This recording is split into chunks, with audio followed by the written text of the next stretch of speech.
ஒரு அன்பான வேண்டுகோள் என்ன அப்படின்னா, ஆடிப்பட்டி வட்டம் அலங்காநல்லூர் ஒன்றியம் தாதகவுண்டன்பட்டியிலே இளந்தருள் எரளாட்சி செய்து கொண்டிருக்கக்கூடிய தேவி காமாட்சி அம்மன் கோடாங்கி அம்மன் காவல் தெய்வமாக இருக்கக்கூடிய கருப்பண்ண சுவாமி மற்றும் இந்த கன்னிமார்கள் அப்படின்னு சொல்லக்கூடிய சப்த கன்னிமார் அப்படின்னு சொல்லுவோம். 7 கன்னி பெண்களாக அருளாட்சி செய்யக்கூடிய சப்த கன்னிமார் இந்த தெய்வத்திற்குள் அடங்கப்பட்ட 21 தெய்வங்களாக நம் குல பங்காளிகளுக்கென்றே ஒரு ஆலயம் அமைக்கப்பட்டு தாதகவுண்டன்பட்டி, கோவிலூர், வைகாசிப்பட்டி, பாலமேடு, லிங்கவாடி இந்த ஊர் பங்காளிகள் 5 ஊர் பங்காளிகள் அப்படின்னு சொல்லுவோம்.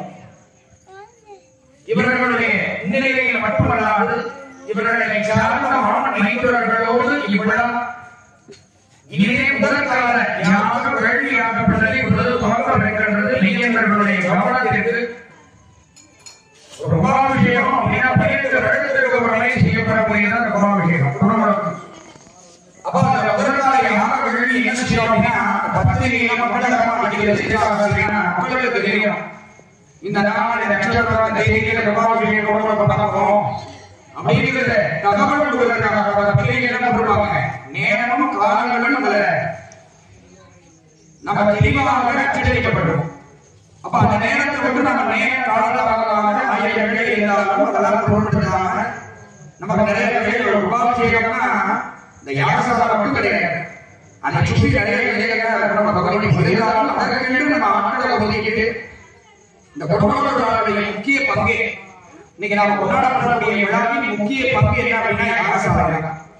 அப்ப அந்த யாகசாலைக்கு தேவையான அத்தனை பொருட்களும் தயார் நிலையிலே இந்த துவங்குவதற்கான முதல்கட்ட வழிபாடு மூத்த பிள்ளை முதல் பிள்ளை விநாயகர் முதல் வழிபாடு செய்வதற்காக இந்த பூஜையாகப்பட்டது துவங்கப்பட்டிருக்கிறது. பொதுவாக நம்ம எந்த ஒரு செயல் செஞ்சாலும் முதல்ல என்ன செய்வோம், விநாயகர் வழிபாடு பண்ணுவோம். எத்தனை கோயில்கள் இருந்தாலும் எத்தனை தெய்வங்கள் இருந்தாலும் அந்த தெய்வங்கள் முதன்மை வாய்ந்த கடவுளாக மூத்த பிள்ளை முதல் பிள்ளை விகனங்கள் அகற்றும் நாயகர் விநாயகரை முன்னிறுத்திதான் எந்த ஒரு செயலும் விநாயகர் அனுமதி வாங்குவோம்.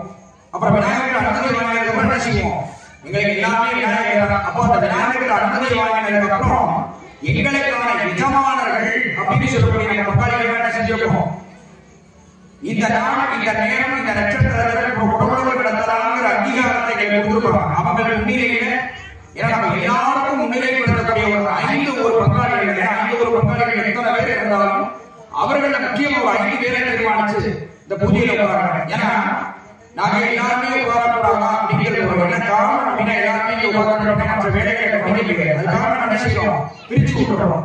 5 பேர் பூஜையில உட்காராங்க. அந்த 5 பேரை சார்ந்தவர்கள் என்ன செய்வோம், வெளிப்புற வேலைகள் நிறைய இருக்கும். அப்ப அன்னதானம் ஆகட்டும் மற்ற வேலைகளை நாம கவனம் செலுத்தணும். இந்த குடும்பத்தை சிறப்பாக நடத்துவதற்கான மொத்த இந்த வழிபாட்டிற்கே நம்ம எல்லாரும் ஒத்துழைப்பு கொடுக்கிறோம். அப்ப அதற்கான முதற்கட்ட வழிபாடு தான் இந்த விநாயகருடைய வழிபாடு முதற்காலியாக எழுதி இதிலே விழா துவங்குவதற்கான முக்கிய காரணமே பங்காளிகள் தான். இந்த 5 ஊர் பங்காளிகள் சொல்றோம். அப்ப நம்ம என்ன செய்யணும், இந்த மனைவியோட பொருட்படுத்தாம எத்தனையோ இன்னைக்கு வந்தாச்சு. அப்ப அந்த மனைவியிலும் இன்னைக்கு இந்த வேள்வி யாகசாலையை துவங்க போறோம் அப்படின்னா நீங்க என்ன செய்யணும் அப்படின்னா இந்த வேள்வி யாகசாலை நடக்கக்கூடிய இடத்துக்கு முன்பாக வரணும். அங்க என்ன தேவை இந்த பொருட்கள்? முதல்ல நம்ம ஒரு வழிபாட்டிலே மிக முக்கியமானது தீபம். ஒரு தீபத்தை ஏற்றினதுக்கு அப்புறம் தான், ஏன்னா தீபங்கள்னா என்னன்னு தெரிஞ்சுக்கணும். தீபலட்சுமி அப்படின்னு சொல்றோம்னா சொல்லல விளக்கது ஜோதி உள்ளது, பல்லக விளக்கது பகல் காண்பது, நல்லக விளக்கது நம சிவாயவே அப்படின்னு சொல்றோம். அவ இல்லற விளக்கது இல்லத்திலே நாம் ஏற்றப்படக்கூடிய விளக்கு இருளை அகற்றும். இப்போ நம்ம விளக்கு ஏற்றி அப்படின்னா அந்த விளக்கை ஏற்றதுக்கு அப்புறம் இருள் சூழ்ந்து இருக்கக்கூடிய இடத்துல போய் விளக்க வச்சு ஏறிப்பார், அந்த இடத்துல வெளிச்சம். அப்ப இருளை அகற்றக்கூடிய சக்தி தீபத்திற்கு கூட, அதனாலதான் தீபலட்சுமி அப்படின்னு சொல்றோம். அப்ப அந்த தீபலட்சுமியை ஏற்றி இந்த வழிபாடு போவதற்கான முதல் கட்ட வழிபாடு மகாலட்சுமியினுடைய அனுகிரகமாகப்பட்ட தீபலட்சுமி. அப்ப நம்ம எனக்கு என்ன தேவை? கோவிலுக்கு மிக முக்கியமானது விளக்கு. தெய்வ அன்பான பக்தகோடி மக்கள் இதை கவனம் செலுத்தி உபாபிஷேகம் முடிகிற வரைக்கும் இன்னைக்கு இவ்வளவு கஷ்டப்பட்டு நம்ம எல்லாரும் சூழ்ந்து இருக்கக்கூடிய ஒரு நேரம், இந்த காலமாகப்பட்டது குடமுழக்கு அப்படின்னு சொல்லக்கூடிய 25 அந்த பகுதிக்காக, அந்த கும்பாபிஷேக விழாவிற்காகத்தான் இந்த அன்னதான ஏற்பாடுகள் எல்லாமே. ஒரு நாடகமா இருக்கட்டும், ஒரு அன்னதானமா இருக்கட்டும், மற்ற எல்லா நிகழ்வுகளும் இதை சார்ந்துதான் நடக்குது. அப்ப அந்த கும்பாபிஷேகத்திற்கு முக்கியம் என்ன? யாரும் சொல்றாங்க. அப்ப நம்ம செய்யக்கூடிய ஒரு செயல் சிறப்பாக கருட பகவான் ஒரு கும்பாபிஷேகம் எல்லாரும் செய்வோம், எல்லாரும் வானத்தை பார்ப்போம். கருட பகவான் வரமாட்டாங்க. அப்ப நம்ம கோவிலில் நிச்சயமாக காமாட்சியினுடைய அருள் கருட பகவான் வந்து காட்சி செய்வார். அப்ப நம்ம கும்பாபிஷேகம் எப்படி நடக்கும்? கருட பகவான் ஆசி நாளைக்கே வந்து வருவார். அப்ப நாளைக்கு காலையிலேயே முன்கூட்டியே வந்து நம்ம ஆசீர்வதிப்பார். காமாட்சியோட சேர்ந்து இருக்கக்கூடிய தெய்வங்கள் அனைத்தும் 21 தெய்வங்கள் சப்தகன்னிமார்ல இருந்து கோடாங்கியம்மன்ல இருந்து காமாட்சியம்மன் பிரதானமாக அருளக்கூடிய அற்புதமான ஒரு ஆலயமாக இந்த ஆலயம் இருக்கப்படுது. அப்ப அதன் முக்கிய வழிபாடு நம்ம என்ன செய்யணும்? சரீரத்தாலும் மனதாலும் ஒற்றுமையோடு நீங்க எல்லாம் சேர்ந்தாதான் ஒரு விழா, திருவிழா கோலமாக செய்யப்படக்கூடிய கும்பாபிஷேகத்துக்கு என்ன செய்யணும்? எல்லாம் அங்கங்க நின்று நம்ம பேசக்கூடாது. எல்லாம் யாகசாலைக்கு முன்னாடி வந்து நடக்கக்கூடிய விழாவை பக்தியோடு பிரார்த்தனை பண்ணணும். பக்தியின் மூலமாகத்தான் எந்த தெய்வத்தை நோக்கி நம்ம இன்னைக்கு இடத்துல வந்திருக்கோமோ அந்த தெய்வத்தினுடைய அருளை பெற முடியும். அப்ப நீ காமாட்சி கண்ட இடமெல்லாம் காமாட்சி சொல்லுவாங்க. ஒரு பழமொழி என்ன அப்படின்னா, ஒரு குடும்பத்துல ஒரு குலதெய்வமே தெரியல அப்படின்னா அவங்களுக்கு காமாட்சி குடும்பம் சொல்லுவாங்க. அப்படி ஒரு குலதெய்வமாகவே நம்ம இந்த இடத்துல யார் இருக்கா அப்படின்னா கண்கண்ட பேசும் தெய்வமாக இந்த காமாட்சி இருக்கும் பொழுது நம்ம என்ன செய்யணும்? தெய்வம் அமைதியாக இருக்கணும். எல்லாம் வந்து இந்த வேள்வி யாகசாலையை துவங்குவதற்கான ஒத்துழைப்பை கொடுக்கணும்.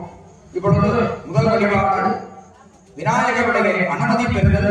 தெய்வத்தோடு ஐயர்களை மீண்டும் தெரிவித்துக் கொள்கிறோம். ஆங்காங்கே கங்கணம் கட்டி கொண்ட பிரதேசங்கள் எல்லாருமே இந்த யாகசாலை முன்னாடி வந்துடுறோம். காது கொடுத்து நான் சொல்லக்கூடிய விரதங்கள்லாம் அனுஷ்டிக்கிறோம். அதாவது இந்த விரதங்கள் மேற்கொண்டுதான் அந்த தீர்க்கங்களை எடுத்து வந்திருக்கீங்க. இந்த குடும்பத்துக்காக அந்த கங்கணமே கட்டிருக்கீங்க. அப்ப நீங்க வேற பக்கம் நின்று அதாவது வேலைக்கு தடையெல்லாம் இல்லாமல் நீங்க வேலை பார்க்கறதுக்கெல்லாம் போங்க. ஏன்னா எல்லாரும் சேர்ந்தாதான் அன்னதானத்தை தயார் பண்ண முடியும். மழை பெய்வதனால நம்ம எல்லாம் இணைச்சலா இருந்ததுனால தெய்வத்தோடு பூஜையிலே கலந்து கொள்ளக்கூடிய ஒவ்வொருத்தரும் இந்த வேள்வி யாகசாலையிலே இருக்குமாறு கேட்கப்படும். சிறிது நேரம் மட்டும் பேசாம அமைதியா